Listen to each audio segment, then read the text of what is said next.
Alô, amigos, tudo bem? É um prazer estarmos novamente juntos, estudando a série psicológica Joana de Ângeles, hoje trabalhando o tema consciência e hábitos, o capítulo 12 do Momento de Consciência. E conosco aqui a Cláudia Guadalupe, colaborando para a gente poder juntos refletirmos um pouquinho mais sobre esse capítulo. E aí, Guadalupe, Cláudia, tudo bem com vocês?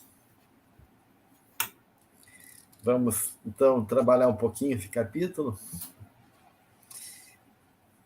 E, e ela começa com uma frase impactante, me parece, né?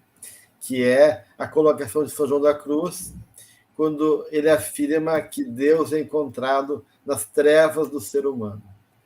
Como é que vocês entendem essa colocação de São João da Cruz? Como é que isso, de uma certa maneira, a partir da perspectiva da benfeitora, é entendida por vocês? Olá, pessoal. Um prazer estar aqui com vocês novamente, Guadalupe, Gelson e todos os demais.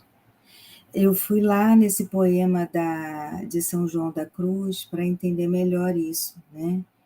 E aí São João diz que é a alma que fala, né? A partir dessa saída da alma desse lugar conhecido para esse desconhecido, né? Para a noite escura da alma, para a noite escura dessa travessia, né?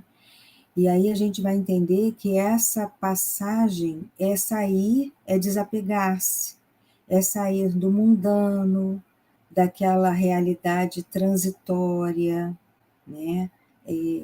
Da realidade dos costumes, então, e de tudo que é transitório para a realidade do intransitório, da permanência real, da vida real, da realidade, né? E aí, entendendo em si um pouco mais, ele vai dizer dessa não paz, né?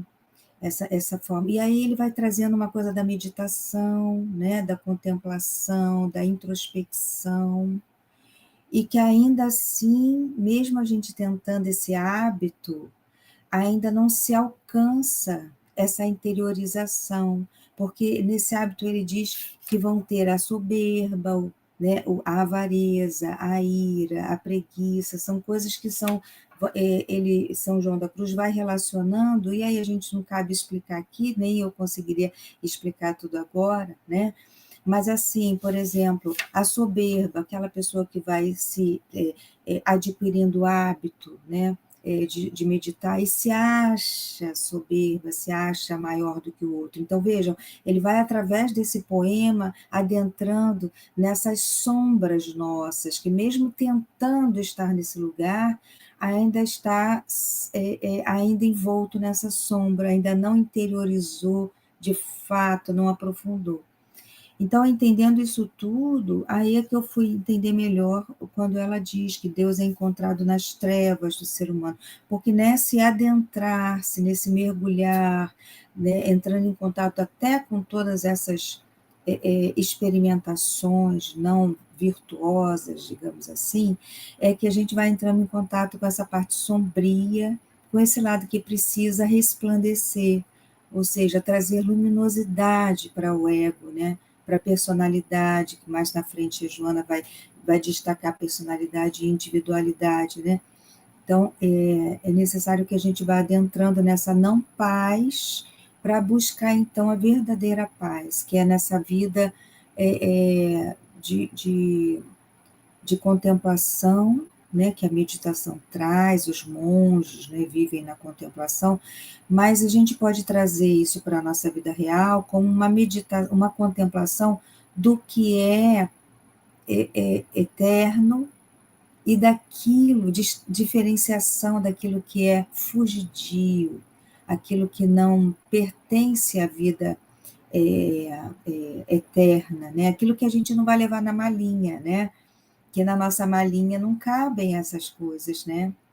E aí foi isso que eu fui entendendo. Então, esse lado escuro, né, faz parte ainda dessa sombra, onde estaremos em contato com esse aprofundamento desse si profundo, né, em busca de alcançar esse si, esse self, né, essa partícula divina que está dentro de nós, aí é que a gente vai alcançar através dessa a travessia da noite escura da alma, né, uma grande travessia. E só para finalizar, a gente compara essa travessia com o deserto, né, que todos nós temos em algum momento que atravessar sozinhos, né, ou seja, dando conta de nós mesmos.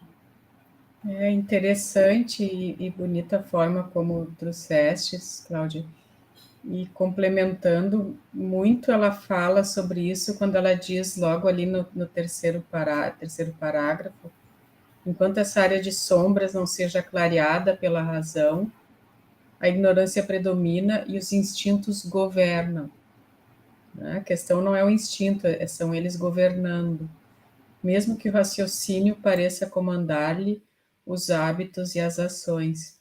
E ela vai, nesse capítulo, a partir daí, fazendo essa correlação da jornada humana com a jornada espiritual.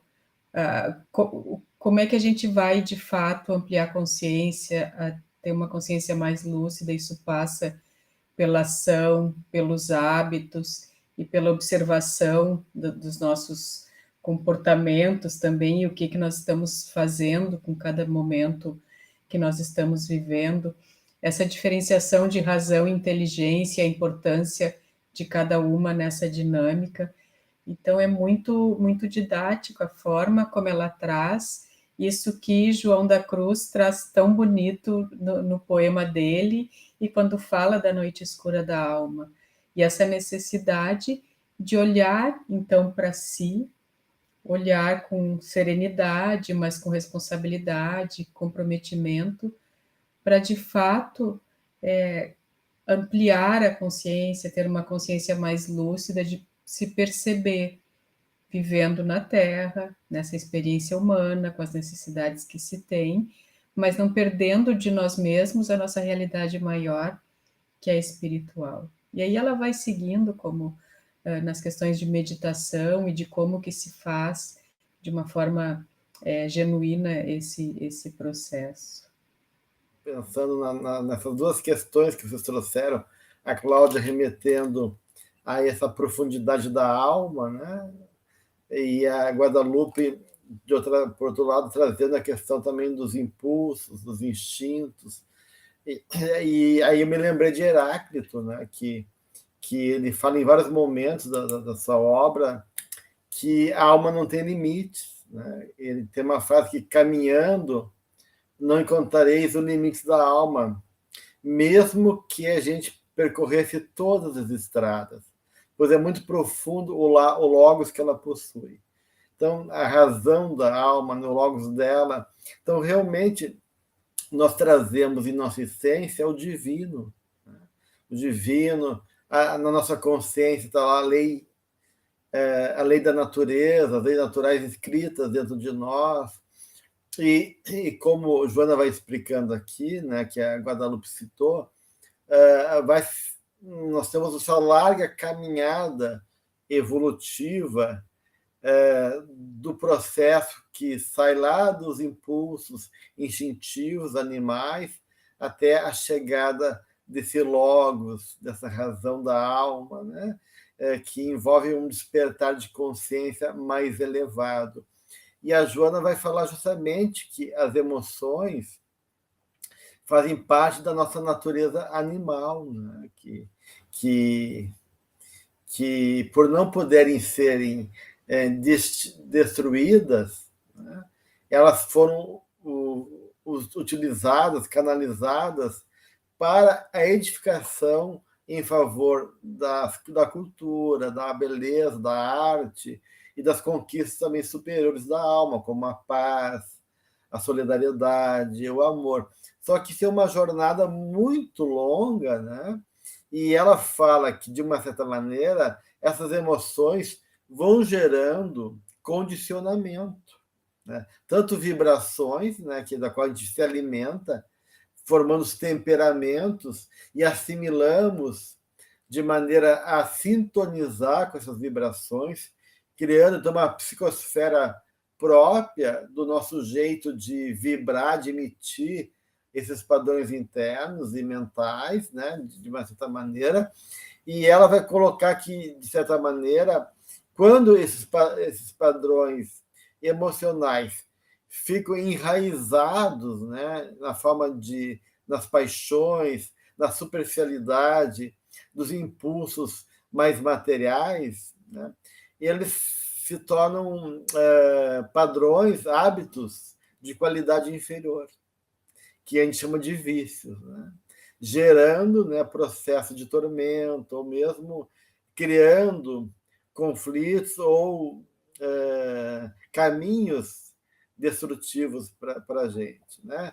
Então, por isso que ela vai colocar mais tarde, ali, quando a Guadalupe falava desse processo, que houve uma cisão, né, entre uma dimensão mais profunda, né, da nossa alma e essa dimensão mais superficial, de uma consciência mais superficial, versus essa consciência mais profunda, em função justamente de ficarmos presos no imediatismo desses hábitos que responde a uma gratificação imediata, superficial e limitadora da nossa natureza. É interessante, Gelson, que você fala da psicosfera individual de cada um, né? E assim, no cotidiano, a gente não vai se dando conta, mas é importante a gente sempre lembrar, né, que nós emitimos essa frequência através de como, né, de que olhar, aonde nós direcionamos o nosso olhar, se é no apego, se é no consumo, né, se é nessas emoções mais primárias, né, e descontroladas, né. Eu me lembrei do... Não, então, só para finalizar, eu achei muito... finalizar esse raciocínio, eu achei muito importante isso, porque ela vai dizendo assim lá em cima, né? Aí, o tentame deve ser continuamente exercitado em todos os períodos da existência terrestre, porquanto as experiências realizadas elevam-no a patamares mais significativos, abrindo possibilidades mais amplas de autopenetração. Então, cada vez que a gente for interiorizando mais isso, que nós emitimos frequência, nós somos frequência, né? Emitimos essa frequência. E que frequência nós estamos? Se são os instintos grosseiros, né? Como éramos lá atrás, aí o Evangelho diz, Santo Agostinho, se não me engano, é que fala isso, né? Inicialmente somos instinto, depois sensações, partimos para os sentimentos, né? Que é o que a gente está exercitando agora, né? E vamos para o amor, aquele amor com A maiúsculo. Então, assim, que frequência é essa que nós estamos emitindo, né? É grosseira, é mais sutil, né? É lógico que nós estamos ainda no caminho, né? Mas a reflexão sobre isso é super importante, né? Porque, como você disse, isso vai se constituindo um hábito. E se a gente tem um hábito de ser só grosseiro, só reativo, ação e reação, sem uma reflexão, a gente vai criando também essa psicosfera para nós, vai fazendo, e aí ela traz aqui que na nossa jornada nós temos fatores endógenos e exógenos, né? Exógenos, e aí esses endógenos têm a hereditariedade. Somos herdeiros de nós mesmos, então aquilo que a gente vai trazendo para o nosso corpo, né?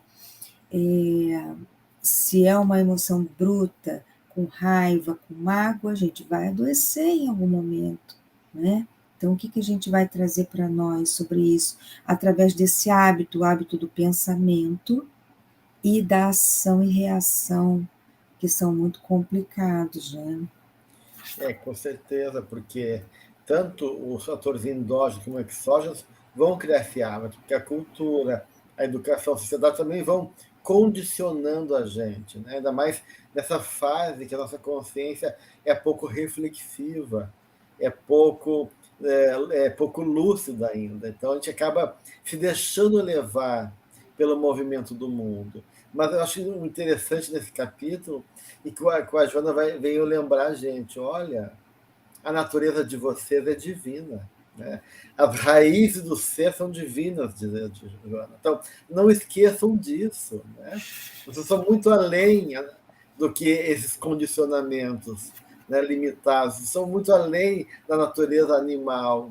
Então, vamos reconhecer que habita dentro de si, né, nas profundezas da nossa alma, essa realidade mais profunda, mais rica, que ela chama de um tesouro escondido, um tesouro latente, né, dentro de nós, que tem que ser desabrochado. Acho bonito essa lembrança e esse estímulo que ela faz em favor dessa dimensão mais essencial da nossa natureza divina.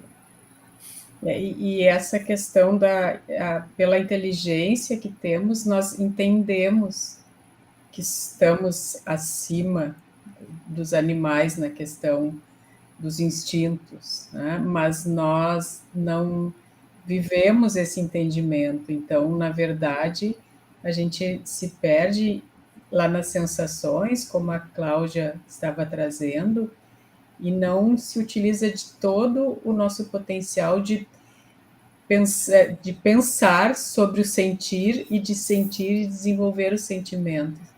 Então, realmente fica essa questão do livre-arbítrio, onde a gente opta por ficar muito aquém do que poderia, né? Vivendo só nas sensações, no imediatismo, e deixando de lado todo esse potencial que a Joana de Ângeles traz, de reconhecer tanto essas sombras como o potencial de sentimentos todos e suas nuances que nós temos, e aí sim, realmente desenvolver essa consciência mais lúcida. Isso, o que eu acho interessante, assim, é o fato de que, claro que a transformação é de dentro para fora, mas o quanto é interligado isso, e o hábito é de extrema importância. Então, não se desmerece nenhum dos dois e caminham juntos, né?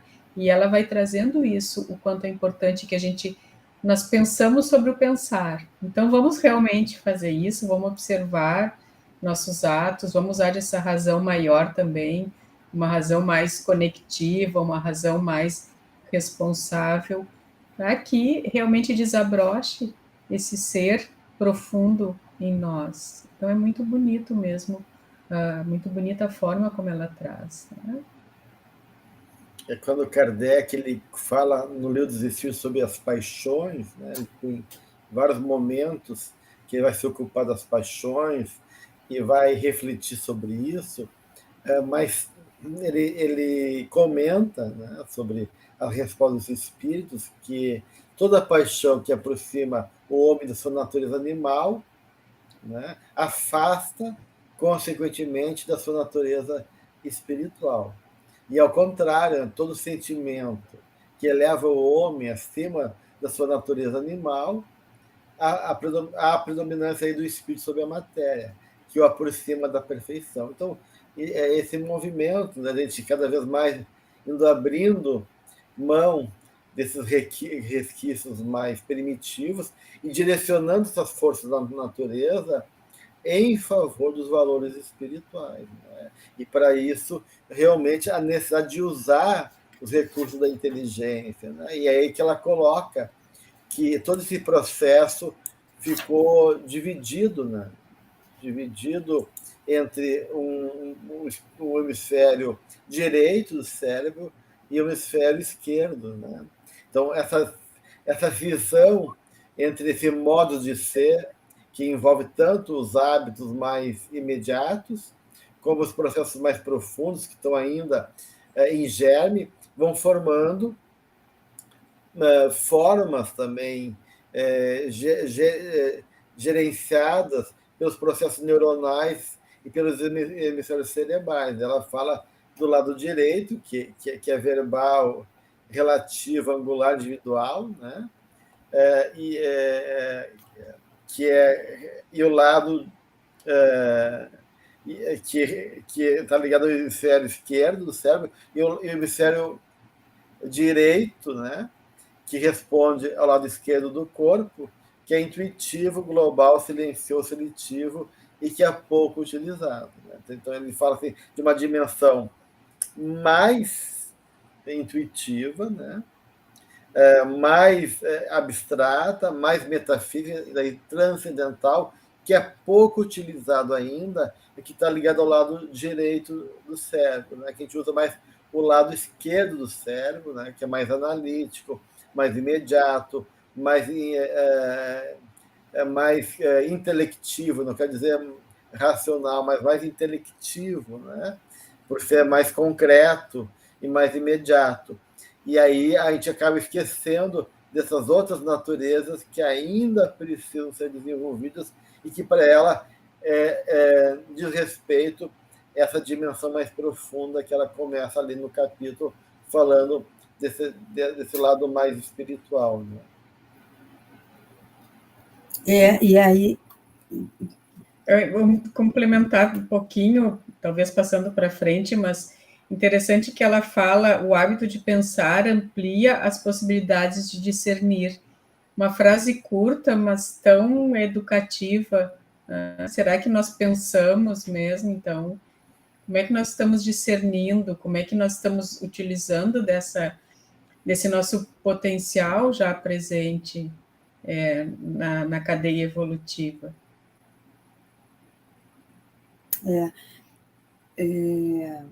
Essa possibilidade de discernir, né, faz com que a gente consiga escolher melhor, né? E aí você disse, Guadalupe, você trouxe o livre-arbítrio, né, a utilização do livre-arbítrio, que escolhas que a gente vai fazendo na vida, né? E eu me lembrei quando, em algum momento, falamos aí dos fatores exógenos, que foi Gelson falou do costume, da sociedade, né, da educação, mas a gente pode eleger também bons exemplos, né?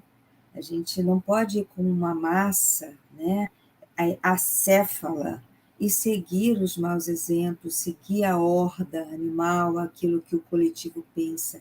A gente pode eleger bons exemplos, né? E é através do que você fala, né, Guadalupe, da possibilidade de discernir, do campo da observação, né, da reflexão, de se deslocar, né, e olhar para aquela situação como um observador e não como um partícipe, né? Muitas vezes a gente se coloca como partícipe e aí a gente vai enredado, né?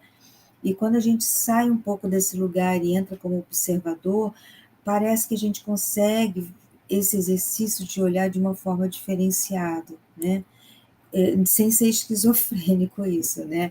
Mas é mais sempre aquela forma da gente exercitar, porque vejam, se a gente pensar, não, nós somos um espírito num corpo, e a gente pode exercitar um pouco esse olhar do espírito para o objeto a ser analisado ali naquele momento. Isso já vai desenvolvendo na gente esse campo da reflexão mais aprofundada que Joana fala lá no início, né? De cada vez a gente mergulhando e aprofundando mais, e quanto mais aprofunda, mais amplifica, mais amplia esse olhar. Eu acho isso interessante. Sim. E assim, diga. Não, pode falar. Termina. Não, você pode falar você, depois eu trago. Que daí realmente ela faz toda a diferença, né, Cláudia? Da inteligência para a razão, né? A inteligência como esse processo mais operacional de perceber e reconhecer, né, a realidade, né? E a razão com essa capacidade realmente de reflexão, né? De tu estar o pé dentro para fora e te perceber, te olhar, né? E poder avaliar, poder fazer esse discernimento que envolve compreender. Enquanto que a inteligência discrimina no nível mais superficial, a razão discrimina no nível realmente de uma compreensão mais profunda dentro de possibilidades mais complexas, né? Então, é disso que ela fala, né? Porque ela fala em vários momentos da obra dela, ela fala da importância do ser humano, né, poder realmente reflexionar, né? Ela vai dizer, reflexiona, ou seja, se dobre sobre você mesmo, né? Nessa relação de espelhamento, né? Se perceba, né? Para que tu possa, de uma certa maneira, ir se descobrindo diante das possibilidades tuas e desses padrões que tu carrega e que da qual tu tem que se libertar. Se tu não faz consciência, como é que tu vai se libertar? Então, a necessidade dessa razão, né, de um processo mais reflexivo e mais elaborado do nosso pensamento.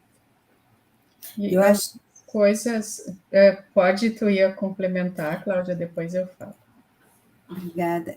Pegando isso que o Gelson está falando, nessa reflexão, nesse desdobrar, nesse descobrir, né, a gente vai se debruçando sobre essa situação, nesse campo da observação.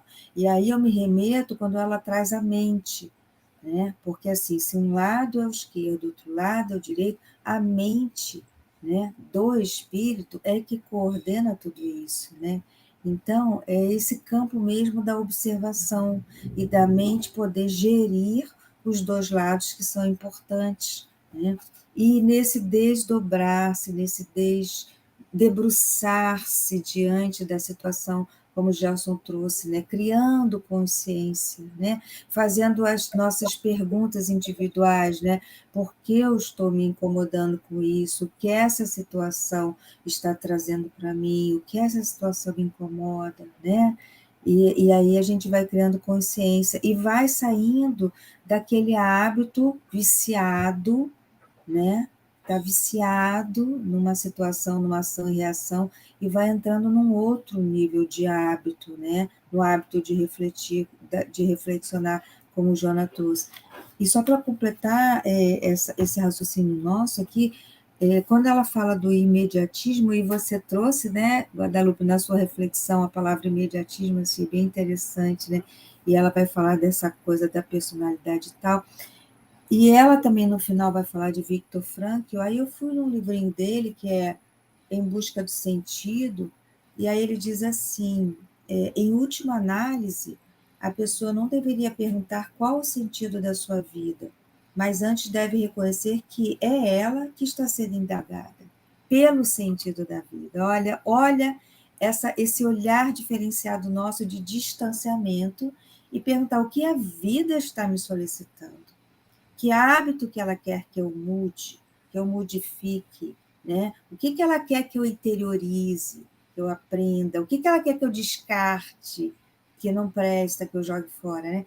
E aí ele diz, em suma, cada pessoa é questionada pela vida, e ela somente pode responder à vida respondendo por sua própria vida, ou seja, sendo responsável, né? Então, aí a gente está falando disso, né? Dessa responsabilidade, né?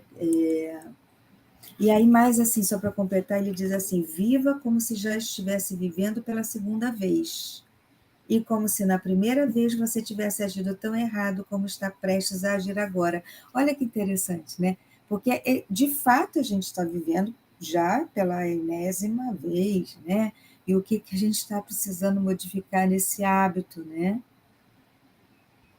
Essas questões que vocês estão trazendo trazem muito a reflexão de alguns hábitos que são muito comuns, por não justamente não nos percebermos com esse afastamento necessário para uma reflexão.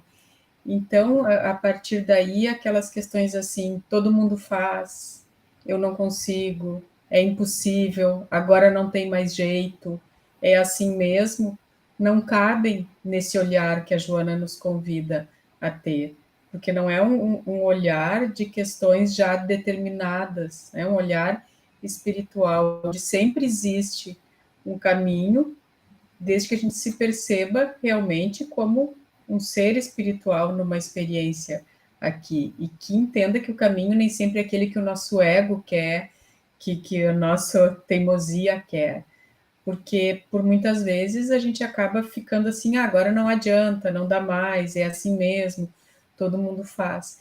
E Joana traz muito isso a partir da questão da resignação ativa, da gente entender que sim, precisa uma entrega, mas que ao mesmo tempo que é uma entrega, existe essa nossa parte na criação e em responsabilidade conosco mesmo. E isso eu acho importante destacar, né? Porque isso é necessário para que se quebre esses padrões que nós justamente trazemos de outras encarnações, que a gente tem possibilidade de trabalhar, mas que são difíceis, né, mas não impossíveis. Então, realmente requer esse jogo de consciência e mudança de hábitos e se perceber e não ficar colado no coletivo, mas não se separar dele, estar, mas não se identificar. É nessa complexidade que a gente vê, ao mesmo tempo, a simplicidade, a complexidade e a beleza da oportunidade que nós estamos tendo. É por isso que ela coloca da importância de não se deixar acomodar, né? Fala da preguiça de pensar, né? Como responsável por essa incapacidade, né, de chegar justamente a esse processo, né, Guadalupe, de discernir, de poder, de uma certa maneira, superar, quebrando esses padrões. Então, a gente acaba realmente se acomodando e preso nesses padrões repetitivos, automatizados nossos. Então, a gente é mais reativos do que reflexivos, né? Então, é importante porque a reflexão, né, é uma forma de parar, uma ops contra a natureza, porque a natureza é um fluxo, né, um movimento dos impulsos, né? Então, quando tu reflete, tu segura, assim como faz o coração, né? Quando ele bate, ele, né, nesse tum-tum, ele para e movimenta, para e movimenta. É como se estivesse parando e assimilando as informações que vêm pelo sangue. Então, bombear o coração é uma consequência fisiológica de um processo, né? Primeiro, ele compreende, daí ele libera aquele fluxo sanguíneo. Então, o coração está sempre, né, assimilando informação, compreendendo, e assim ele vai bombeando o sangue. Então, a mente do coração, a mente da alma, né, a mente e coração integrados, exige exatamente esse parar com o fluxo do movimento e peraí, quem é esse que está fazendo isso? O que me move? Qual é o que está por trás desse meu movimento? Que consequência isso tem? Ou seja, todo esse processo que envolve as várias possibilidades de eu realmente pensar, para poder discernir, como diz a Joana, e reconhecer daí o que é útil, o que não é útil, o que é destrutivo, o que é equivocado, o que é benéfico para mim e assim por diante, né? E ela traz essa frase logo em seguida: adaptando-se às análises estreitas e superficiais da vida e das suas manifestações, o ser permanece em estágio inferior, malbaratando o tempo e a oportunidade. E aí, em seguida, ela diz: o empenho de manter a atenção, concentração, meditação, nessa ponte, né, dessa consciência superficial com o eu profundo. Então, assim, mais uma vez, a Joana nos alerta sobre a urgência, né? A urgência de olharmos para essa oportunidade da reencarnação, sem nada obsessivo, né? Nada persecutório, mas mantendo sempre a consciência da oportunidade para que a gente não faça alianças com esse lado aqui, né, das análises estreitas, né, superficiais da vida, né, da massa, né, enfim, do automatismo, que a gente não faça alianças com esse lado e que a gente busque a aliança, sim, de constituir um hábito saudável, né? Como bem disse Guadalupe, não é fácil mudar um padrão, mas é super possível, né? É possível. Mas o que é que exige? Exige um trabalho. Todo trabalho tem dispêndio de energia, tem gasto de tempo, né? Tem programação, preparação e determinação. Eu quero, né? Muitas pessoas dizem: eu queria, eu gostaria. Então, olha o tempo verbal. Queria ou quer? Né? Aí já há uma grande diferença. Né? O que ela está imprimindo, que força é essa, que energia é essa do trabalho que ela está imprimindo. Então, a Joana, mais uma vez, nos fala para a gente não malbaratar o tempo e a oportunidade. Né? E hoje a gente sabe que o tempo é uma riqueza infinita, porque após o estado pandêmico, a gente viu quanto tempo nos falta atualmente, né? Nós não somos mais os mesmos e aglutinamos tarefas. Então, o tempo se tornou uma moeda riquíssima e muitíssimos não se dão atenção disso, né? E malbaratam esse tempo. Acho que o Viktor Frankl traz de uma forma muito bonita nessa citação que tu trouxeste, essa questão, indiretamente, essa questão do tempo. Então, vamos viver essa vida como se a gente já estivesse tentando de novo, porque, né? Que é o que nós estamos.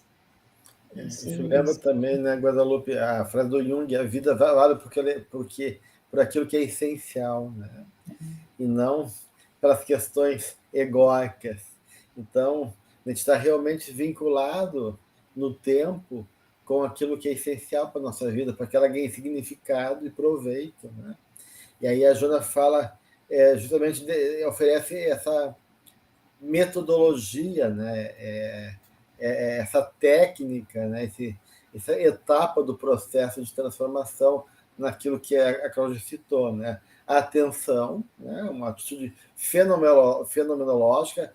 Atenção não é julgamento, então eu não estou julgando, estou realmente prestando atenção, né? Deixando que as coisas se apresentem para mim, né? Depois eu concentro para poder realmente perceber e fixar, de uma certa maneira, essa realidade, e aí eu medito, né? Meditar é realmente poder, daí, tanto essa meditação fala da serenidade, da harmonização interna, como essa capacidade de poder também se ocupar dos elementos que eu assimilei, como forma de poder chegar nesse caminho que é exatamente esse eu profundo aqui que ela coloca, né? Então, da gente poder realmente, né, fazer esse trabalho mental, né, conosco mesmo, de perceber as coisas, de poder se vincular, fixar com os elementos positivos, de meditar, de refletir, para que a gente possa, de uma certa maneira, né, trabalhar esses dois hemisférios de forma harmônica e, assim, equilibrar essas forças da alma em favor do objetivo maior, que é justamente a nossa evolução, né? E criar, aí ela complementa aqui, né, aquilo que a gente já falou, né? Se eleges hábitos mentais de discernimento para o correto, agirás com segurança e essas memórias funcionarão automaticamente, amadurecendo-te intelectiva e afetivamente, criando então essa consciência que você já trouxe, né, Gelson? Consciência de si mesmo, né? Identificação com o eu profundo. Então a Joana nos diz que, em outras palavras, ela nos diz que memórias você está criando para você mesmo, que tipo de memórias, né? Você está criando nessa segunda chance, né? Digamos assim, né? Que memórias você está criando, né? Para que você vá colher lá na frente, né? Essa questão da memória eu acho uma coisa muito interessante, né? O André Luiz, no livro Entre a Terra e o Céu, no capítulo 13, quando ele faz uma análise da mente, ele fala sobre a memória.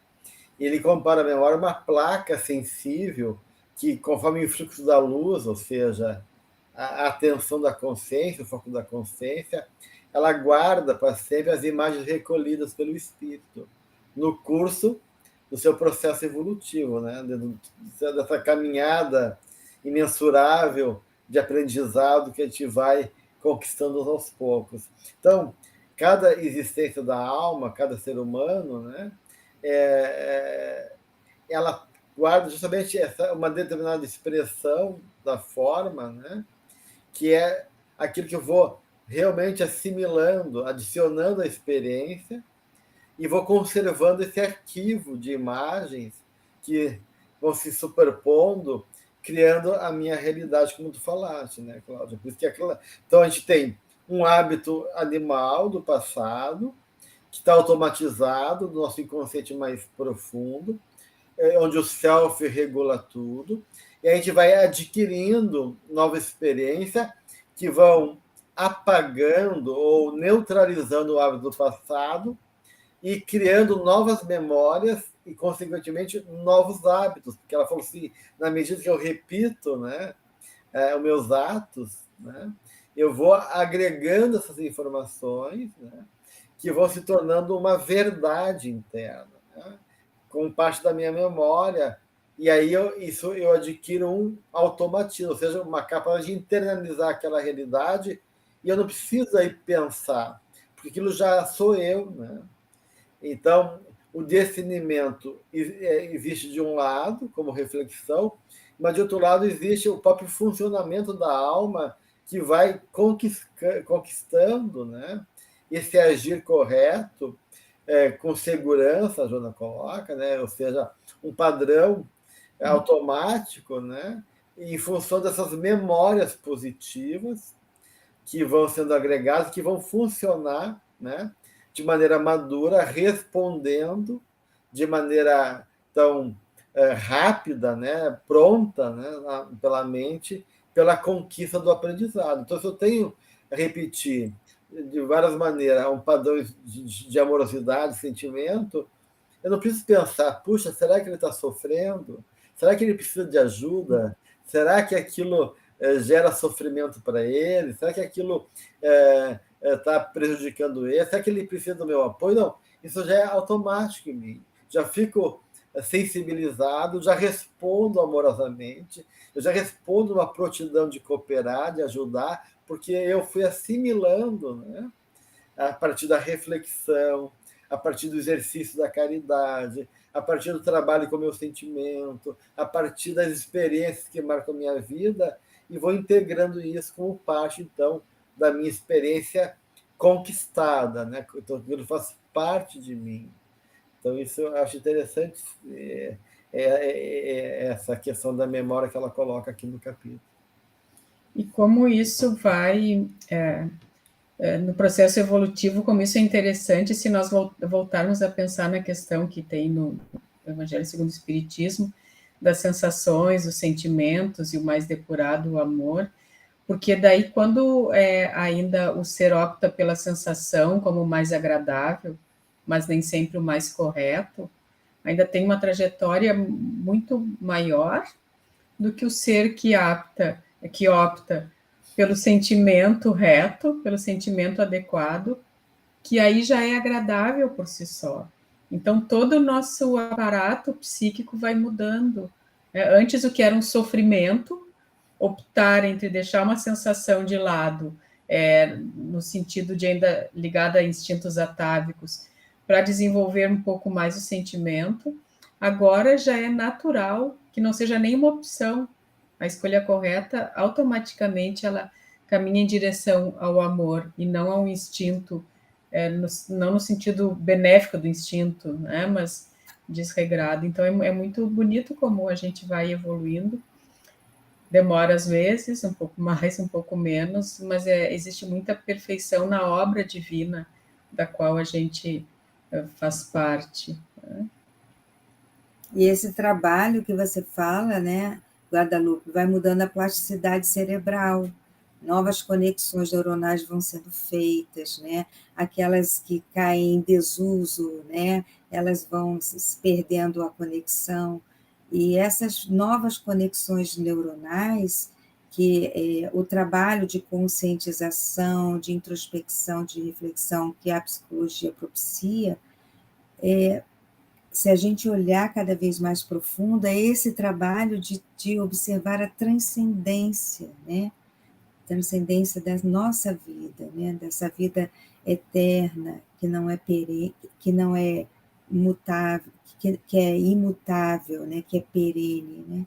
Então, essa modificação da plasticidade que você trouxe, Guadalupe, é importante que a gente vá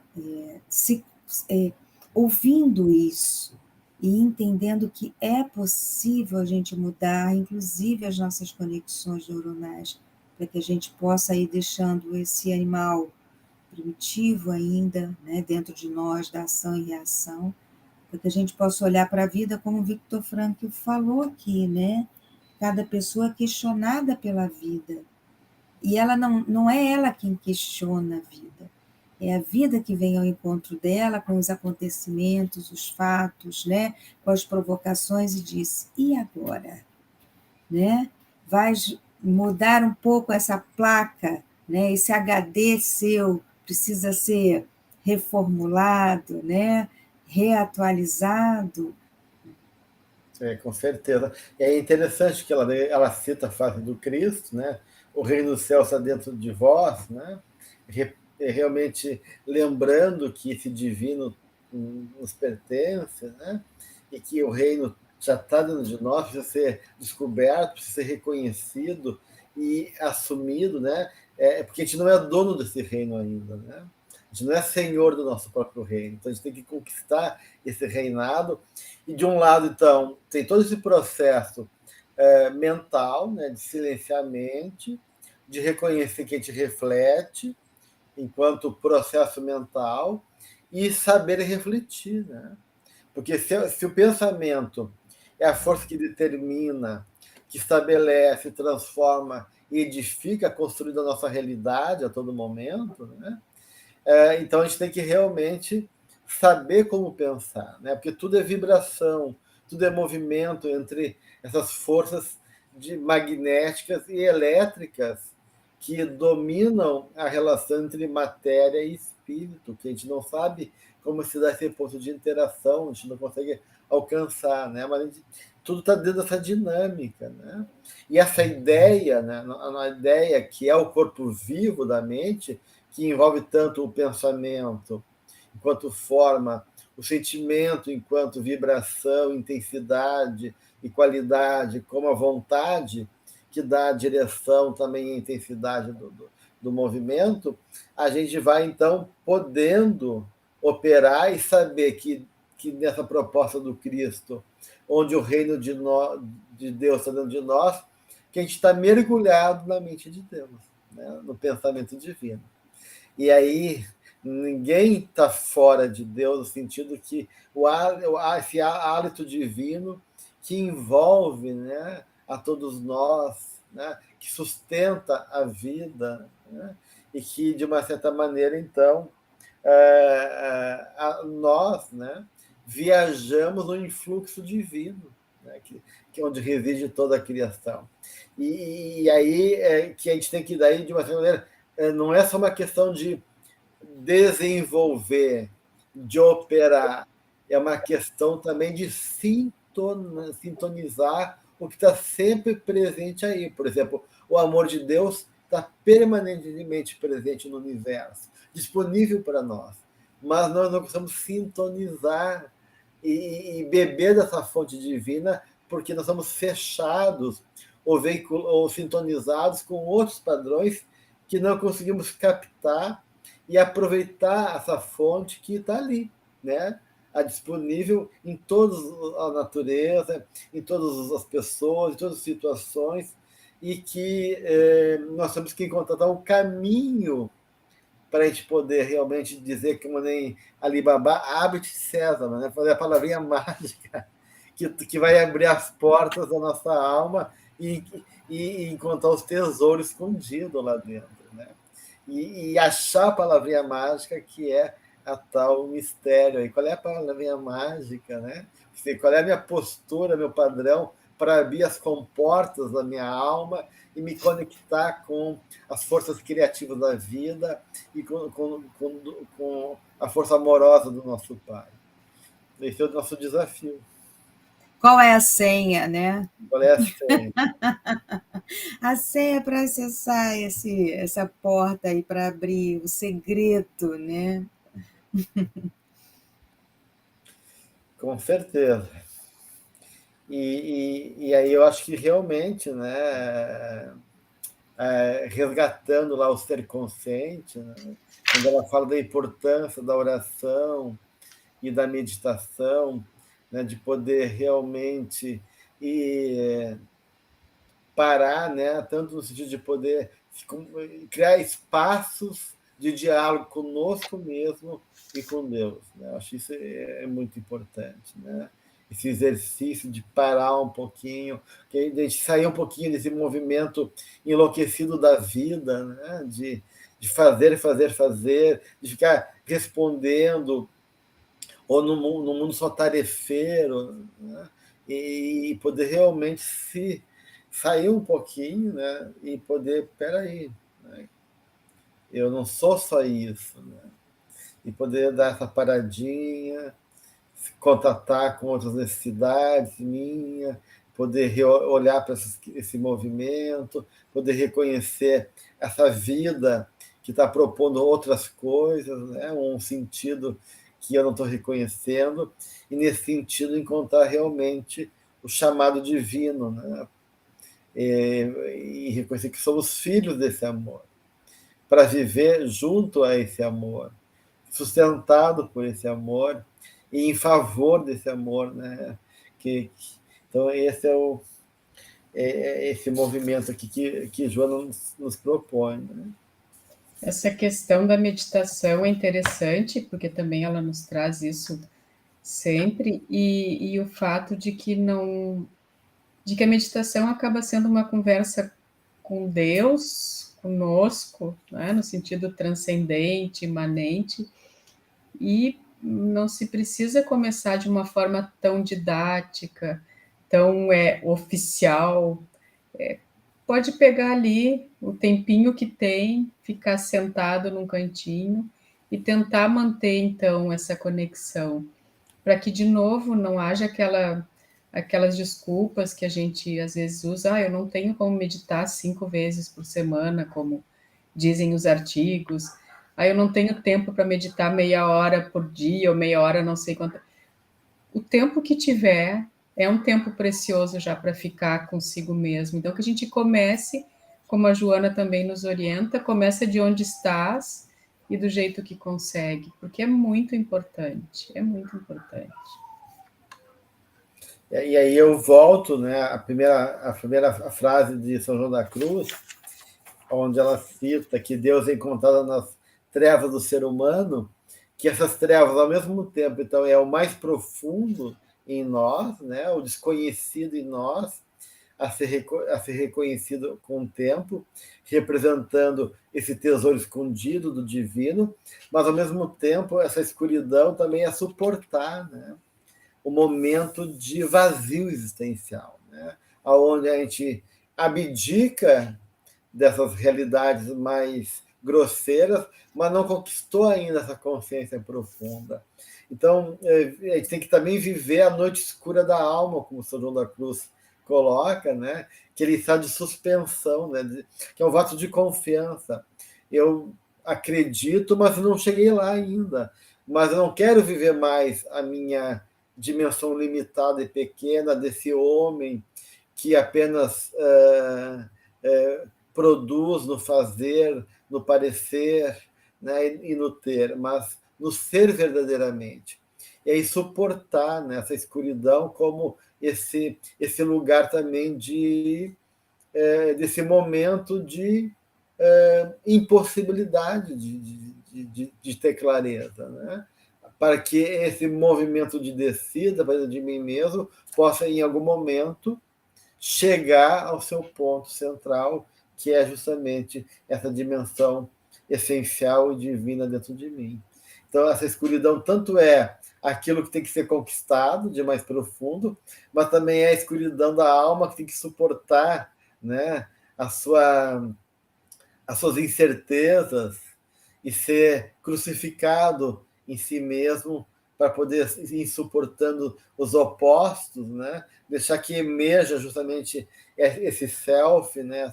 essa dimensão mais essencial e possa, de uma maneira, trazer para nós a resolução desses dois hemisférios cerebrais, dessas duas dinâmicas, né? Ou desses dois movimentos que é, de um lado, a vida, do ponto de vista do ego, da consciência, e as forças inconscientes que estão dentro de mim, criando esse diálogo, né? Essa função transcendente, como o Jung coloca, para que esse movimento, né? Esse fluxo, seja gerador desse despertar, desse desabrochar do meu ser. Eu acho que a gente pode pegar o encerramento aqui do capítulo, né? Quando ela ela cita Kardec, né? E fala da consciência adormecida, e na medida que Kardec interroga a respeito do processo evolutivo, né? Como é que se dá, né? Aí ela traz a resposta dos espíritos que o homem vai se desenvolvendo por si mesmo, né? Mas que esse processo se dá de maneira muito diferente para cada um, né? E ela falou que nem todos progridem simultaneamente do mesmo modo. E, então, de uma certa maneira, a gente pode ser o diamante bruto que levou séculos dentro da Terra para virar esse diamante, né? Depois de um processo muito lento e longo, ou esse diamante que enfrentou a vida e foi lapidado, né, pela força da experiência, do sofrimento, do processo de pegar para si, né, o compromisso desse embate, nesse processo que está falando de reflexão, e aí poder, em pouco tempo, despertar esse brilho escondido na pedra, né, através dessa lapidação que é o saber viver, o viver por inteiro, o viver bem. E viver bem é tirar proveito de cada situação. E ela fala daí também, né, que os mais adiantados auxiliam o progresso dos outros por meio do contato social. E eu fiquei lembrando agora que você disse que a gente não se desenvolve sozinho, né, em cima da montanha, né? A gente se envolve no contato um com o outro, né? E que essa frase não soe nada de soberba, né? Porque às vezes à primeira vista pode parecer que alguém está mais adiantado e pode então, lógico, né? Que há sempre algo em algum outro que possa refletir um caminho já percorrido por ele. E aí a gente olha para aquele caminho e diz, eu quero ser assim, né? Eu quero fazer isso, né? Aí tem aquela história, eu quero ser assim quando eu crescer. Mas todos nós estamos no caminho, acho que isso é que é importante, né? E se aquele outro nos chama atenção por alguma coisa, nós podemos também ter algo que possa chamar a atenção de uma outra pessoa. Então, o que eu quero dizer é que todos nós temos, como ela nos trouxe, né? Luz e sombra, né? Elementos que ainda estão na sombra, que precisam ser desenvolvidos, e elementos que já podem refletir uma certa luz e servirem de luminar para aquele outro que quer aprender com aquele exemplo, né? Com aquele modo de vida, né? Que o modo de vida, o exemplo, ele ensina mais do que qualquer lição. Um abraço a todos, obrigado Guadalupe, Cláudia, pela colaboração preciosa de vocês, e até a próxima, meus irmãos, que Jesus nos abençoe.